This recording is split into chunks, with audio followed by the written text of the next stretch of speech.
Hello and welcome to the CX Files for May 29th, 2025. My name is Mark Hillary and I'm in Sao Paulo, Brazil. And I'm Peter Ryan in Montreal. Mark, great to see you.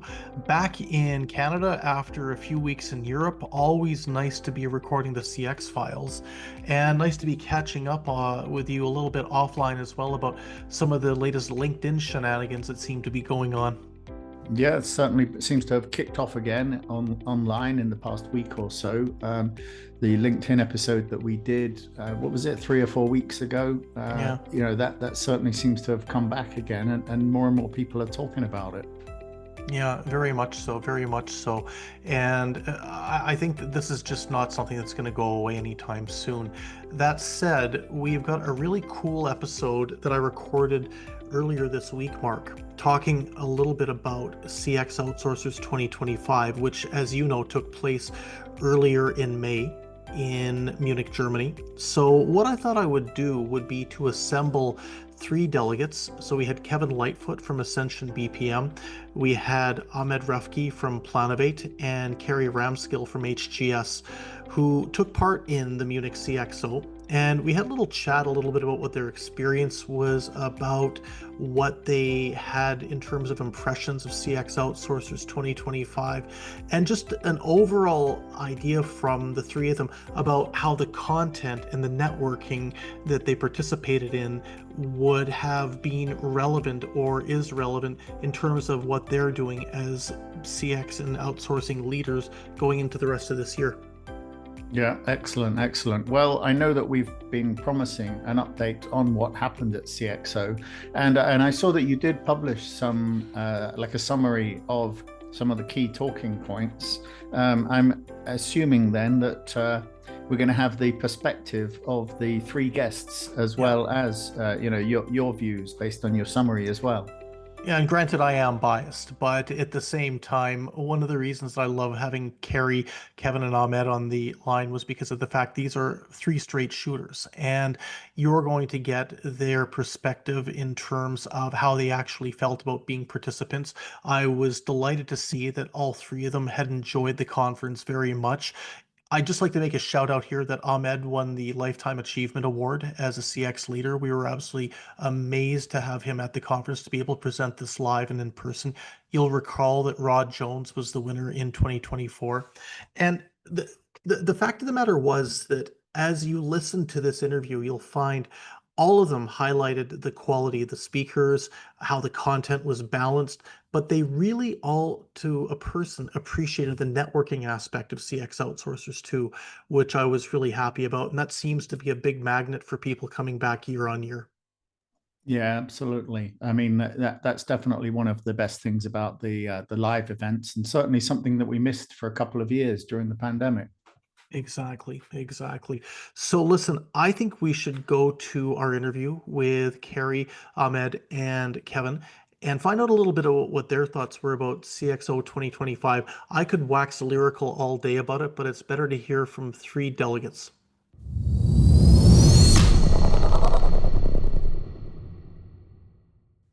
Well, a great big welcome to everybody for this week's CX Files. We thought that what we would do in this episode is a bit of a recap of the recent CX Outsourcers 2025 event, which took place earlier in May in Munich. Now, for those of you who are not familiar with CX Outsourcers, it's a global mindshare community that comes together once a year for a gathering where we talk about some of the most contentious and most opportunistic issues as it relates to outsourced contact center and customer experience delivery. I could probably wax lyrical about this for half an hour, but I thought it would be more interesting if I brought three of our stellar attendees, three delegates who participated in CX Outsourcers. And with me today, I would like to extend a great welcome to Carrie Ramskill, who is the Chief Operating Officer of HGS for the UK and South Africa. Carrie, great to see you. You too, Peter. I've got Ahmed Refky, who is the CEO of Planovate, who joins us today. Ahmed, always nice to see you, and a special congratulations for being the winner of the Lifetime Achievement Award at CX Outsourcers in Munich. Thank you so much, Peter. My pleasure. And last but certainly not least is fellow transplanted Canadian Kevin Lightfoot, who is in the Dallas area, but originally from Hamilton, Ontario.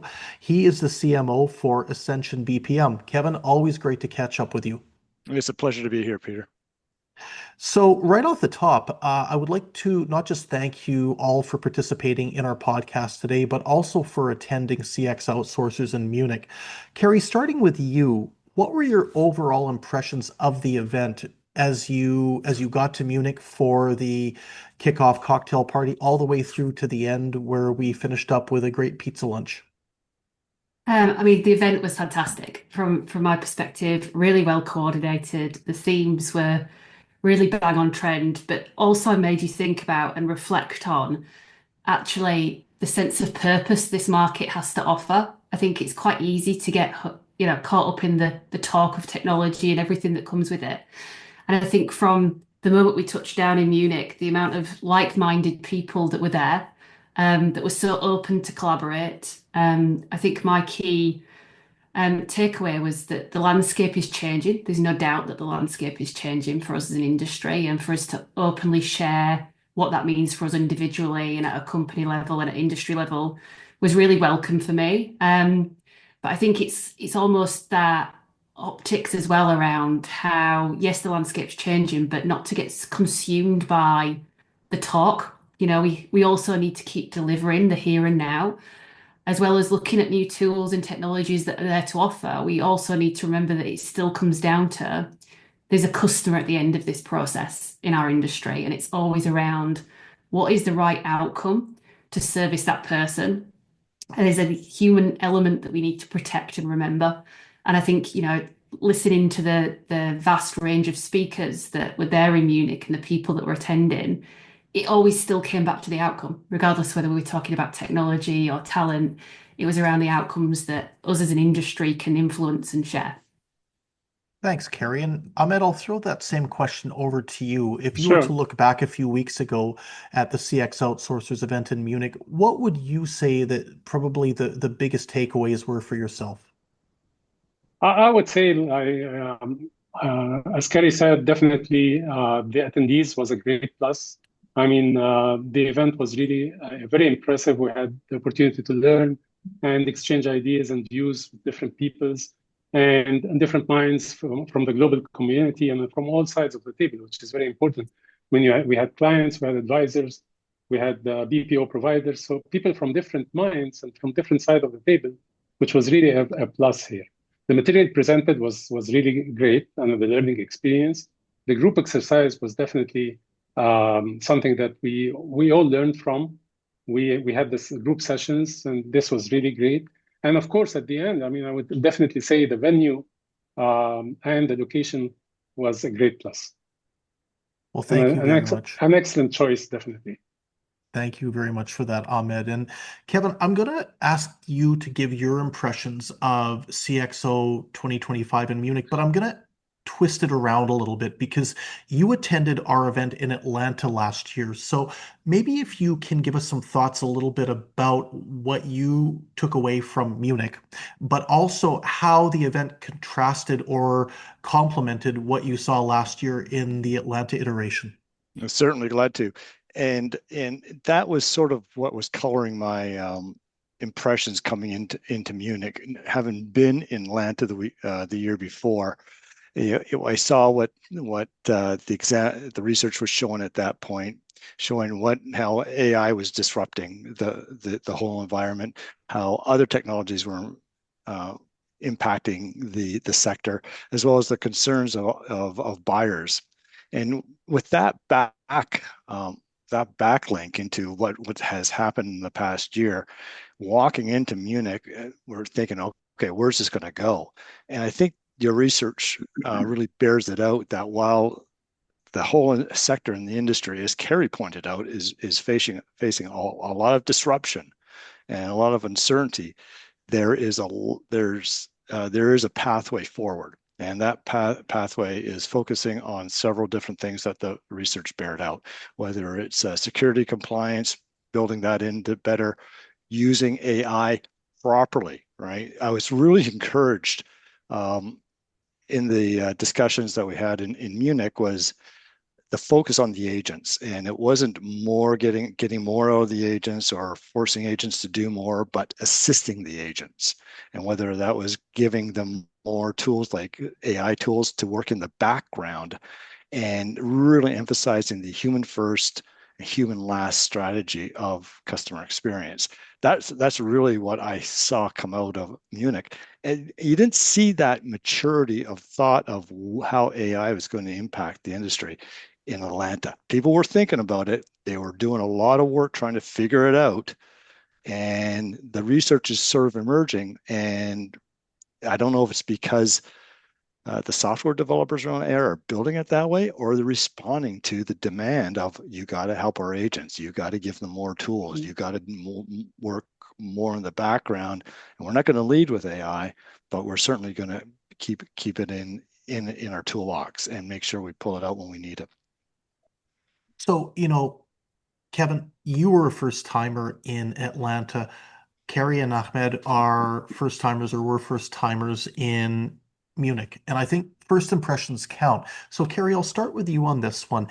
What were you expecting prior to arriving in Munich, and how did the event either meet what you were expecting or perhaps take a different pathway? I don't know what I was expecting, to be honest, because events can be a bit hit and miss in terms of what that looks like. It can be heavy on certain subjects, too much listening.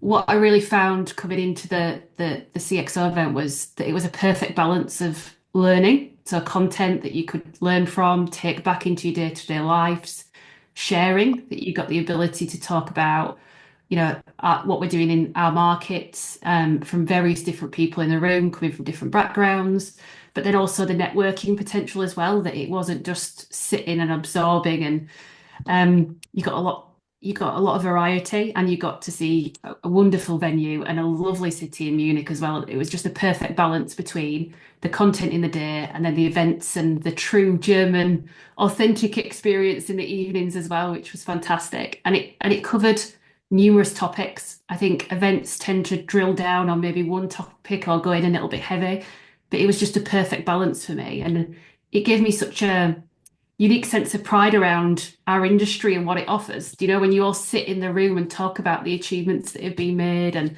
some of the things, and how, Rod's presentation especially came out loud and clear for me, that if you look at what we did 15 to 20 years ago and you look at what we're doing today, the evolution of what you live and breathe on a day-to-day basis isn't really, you never take stock of it. You don't sit back and go, goodness, hasn't the landscape changed? And I think it made me sit back and think, yes, it's changed, but also there were some really cool innovation ideas to really adopt to that and lean into that as well. I really, really enjoyed it.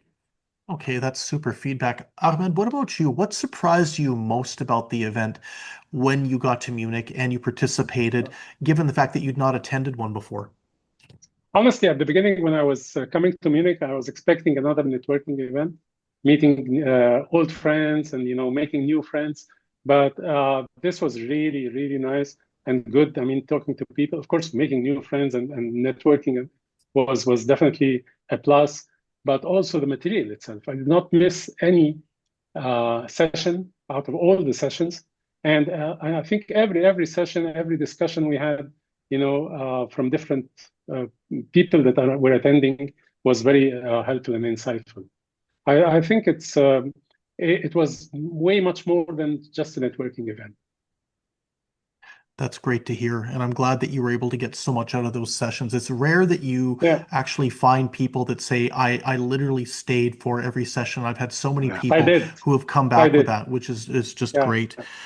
So, Ahmed, I'm going to stick with you for a second here. There were a lot of contentious topics that were discussed. One of the things about CXO is we don't sugarcoat. We want people to be blunt. We want them to be upfront. We want them to be as open as possible, because that's the only way, Carrie, I think you touched on it, that the industry can evolve and that we can really come out of it with a clear plan of action. So, Ahmed, what do you think was the most important topic that was discussed at CXOutsourcers in Munich that faces the industry going into the rest of 2025 and beyond? Yeah, there are two topics here, Peter. I mean, disruption is definitely it's not anymore a surprise. It's there in our industry. The point is it's how you react to it, how you react to it with a required sense of urgency, agility, and tactics is really what really counts here. I see the most important topics that we discussed about disruption is definitely geopolitical risk, pressure on costing and pricing, buyer expectation and challenges, not only on the cost arbitrage, but also on the industry expertise, scalability, and flexibility. So I had several topics here covering, scalability, flexibility, strategic partnership, and of course, the human capabilities. I mean, human capabilities, scale, and cultural affinity was definitely something of very importance that we discussed throughout the event. I would say the one of the topics that the confirmation of AI integration, as Kevin said, and augmentation is a fact. We were all talking about it, but still it was like a buzzword. But what's really happening now is integration and augmentation is a fact, and it's already happening. It will not replace humans, but it will really, as Kevin said, complement what humans are doing. And this is very important here, that any client or provider has to adopt different AI practices and tools, because, I mean, it's happening. It's something we cannot really hide from, but it will not replace any humans. That, I think this is one of the main topics or main takeaways from the event.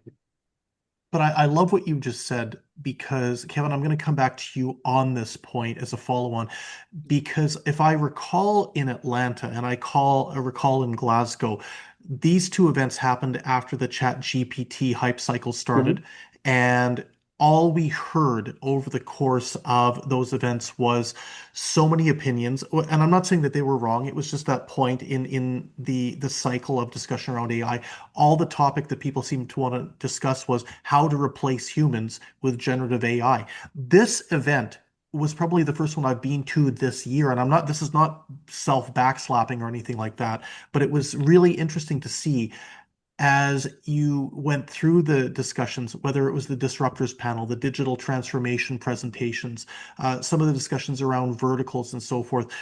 The buzzword, Kevin, around AI seemed to be, how can we augment the agent experience? And I don't know about you, but I see that as a very healthy way of this discussion moving, because there's been far too much sci-fi imagery and not nearly enough business case application when it comes to the use of this technology and customer experience. Okay, thanks for that setup, Peter. It's good. What I really found from Atlanta to Munich was that people are willing to say there's going to be kickback to AI, right? Whether people are saying AI doesn't stand for artificial intelligence, but it actually stands for artificial integrity. Okay, where do we say, if we're saying you're talking to a real agent and you're actually talking to a bot, that has something to say of whoever's putting that up. But really, people are really just demystifying AI in saying, okay, we're acknowledging that it is limited right now, right? We're at generative AI right now, but agentic AI is going to be coming, but nobody knows where that's going to be going in the future. And so we got to take baby steps, and people are willing to say baby steps are okay. Baby steps is the way to go. We're not going to, we got to really, we want to be adopters, but we don't want to be innovators that much to risk the experience of our customers and our clients on it. And this is where the progress is being made, on it, because you either look at voice translation or how agents are being supported in different ways, but I really think that the way we're talking about AI is actually changed, and it's only been a year. That's not a lot of people think in technology that's a long time, but we're gonna have continued conversations around AI for the next near to medium term of how we're going to actually be using it. And the buyers and clients expect BPOs to have AI as part of their service. And it's not that it's going to be an if, it's going to be a when, but how do you actually roll it out and to help your agents and help your clients? You know, Yeah. Carrie, I want to touch for a second on something else that Ahmed brought up when we were chatting a little bit about the contentious issues, and disruption is a big one. Now, you're in a unique position that you are the chief operating officer, not just for the United Kingdom, but also for an offshore destination. How is uncertainty, how are some of the changing dynamics that we've witnessed over the course of the past, say, 6 to 12, 18 months? How are these factoring into what CX strategists need to be taking into account and how they need to be planning moving into the rest of this year and potentially into 2026? Yeah, I think for me, and something that kind of hit me at the event was, whether it's in the UK, which will change the landscape, whether it's in South Africa, which has a perception to change the landscape more because of the tasks that people are doing offshore. I think what it comes down to for me is we have a responsibility around, and I've been talking to my team about this ever since I got back, around conscious communication when it comes to this technology and what this technology will deliver. So, we keep talking about it as it's, revolutionizing everything, and where the agents are going to be left with more complex activity. And I think, sitting back in Munich, it's not the most complex activity. For me, it's the more meaningful activity. So where you can display empathy, when you can have a conversation with a human being that needs it on that day. We spoke a lot at the event. There was one presentation around funeral care. There is a time and a place for technology. It is not there, for example. And I think it's understanding whether, that be on masses in South Africa or whether that be niche in the UK, it's around what's right for that customer, that brand, that age demographic. There's all sorts of different decision making that needs to go in right around what's the right or wrong solution. But I think everyone's still learning as well. Everyone needs to get comfortable with the new emerging technologies. And, no one's waking up on a morning and coming out of bed and saying, I've got a Harvard degree in AI capabilities. Not a lot of people are doing that. A lot of people are learning on the job. And I think for me, it's giving our tools, our people the tools, whether that be in South Africa or whether that be in the UK, the tools to be able to learn this, to be part of it, and to shape its future using the right outcomes for the customers that we're serving, but also upskilling people around, the build of these tools and technologies. They don't just work in isolation, they work channeled by people at the end of the day. So people's skill sets may change, what people do on a day-to-day basis may change. But I think we're using the wrong terminology as an industry to say that that's going to be more complex. It's not going to be more complex. It's going to be different. And in most cases, more meaningful and impactful to people's lives. I love that. I think it's an amazing answer. And Yeah. Carrie, I'm going to oh, go ahead, Ahmed, please. No, I'm just confirming. I mean, okay, you I were like just, what you were Carrie just said. agreeing. Yeah. Okay, cool. Yeah, it's a very popular point of view, Carrie. I'm going to stick with you for a second on this because, one of the things that came up over the course of our discussion the past few minutes has been the topic about networking. And I would dare say one of the things that I hear from people who attend CX Outsourcers is they learn a heck of a lot from the speakers and panelists on stage, but they learn a lot as well from the other attendees. So Carrie, starting with you, how do you rate the networking and the learnings from the other delegates that might have come in from the UK, other parts of Europe, or even other parts of the world? I think for me, the networking was probably the most fun that I had at the event, because just meeting so many different people with different perspectives. And what was really good was people weren't scared to give those perspectives. It was just almost a safe space as soon as you walked in on that first evening.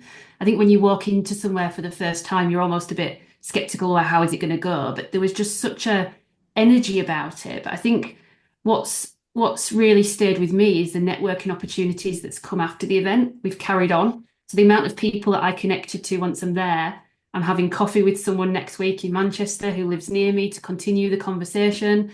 The amount of people that we've reached out on LinkedIn and shared like that we had a common purpose. Like we had dinner on an evening with the guys from TUI and Tramcom, and we had such a good energetic conversation that's continued after the event. And for me, that's where networking really takes shape, is you don't just talk to someone because they're stood next to you.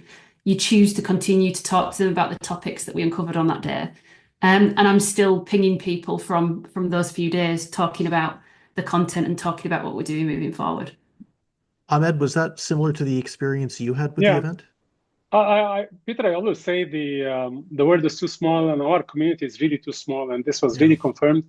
And what really I liked in the event is that people from different cultures, from every part of the world, from different views, from different industries, and from different sides of the table. That was very insightful. And I think the networking was one of the great opportunities in this event. Kevin, how did the networking for you as a CMO for an organization that's based in the American nearshore, how did this help you compare and maybe contrast what was happening in different parts of the world with, I'm not going to say competitors, but with industry colleagues? What I found with the networking, and it really comes from the size of the CX outsourcers. You're talking, your invite list is 120, 130 people. Yeah, that's it.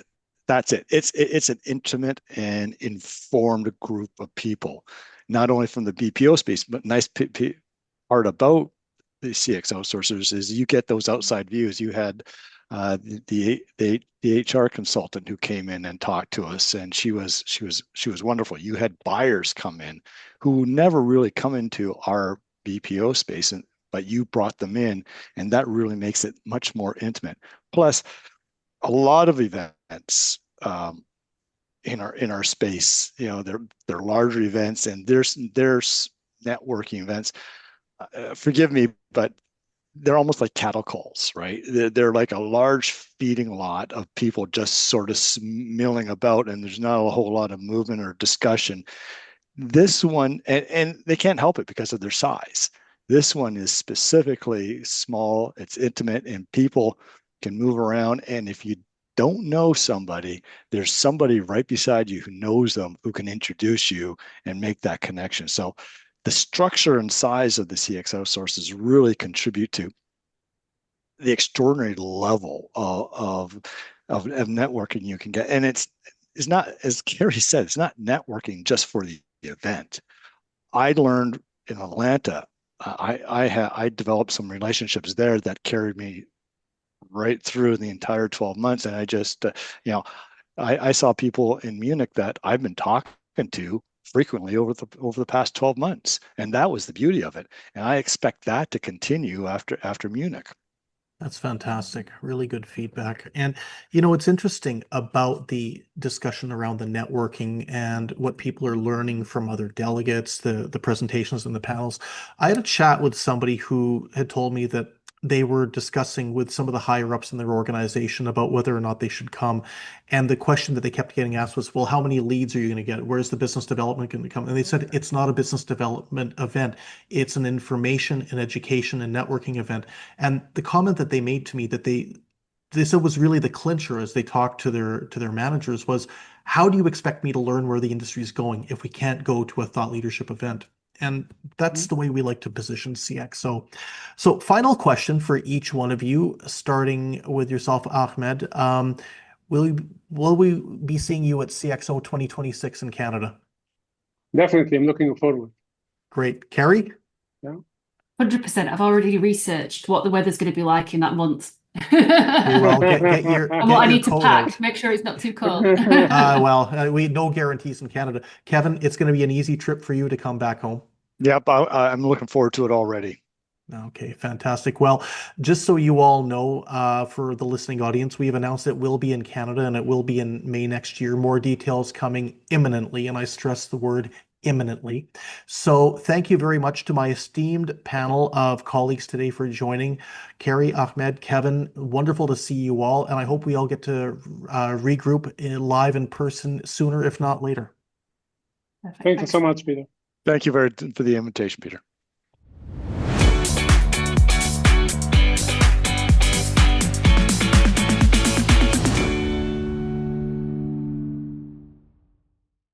Thanks for listening to the CX Files podcast. We really appreciate your feedback and suggestions. You can reach myself, Mark Hillary, or Peter Ryan via LinkedIn. Please also leave a rating or review on your favourite podcast provider, as that helps more people to find us.